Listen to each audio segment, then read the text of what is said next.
Hello guys, sa video na to ipapakita ko lang kung paano maglagay ng reverse alarm dito sa Toyota Tamaraw 2026.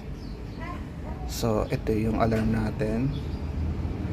Mag-alarm siya pag naka-reverse. Bali ginawa ko, tinap ko lang yan dito sa reverse light.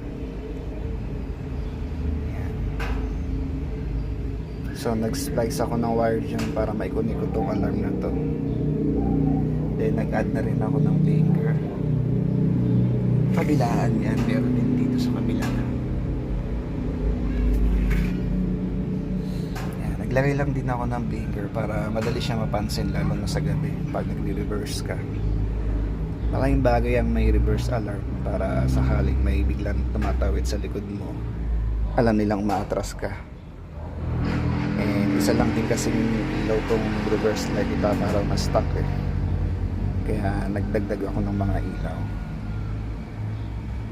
So common question, kung mabuboy ba ang warranty pag nag-splice ng wire?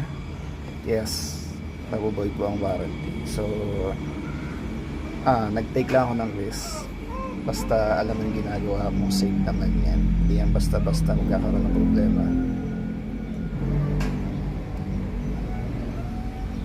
Okay. Papakita ko po yung alarm niya. So, yan po yung alarm niya.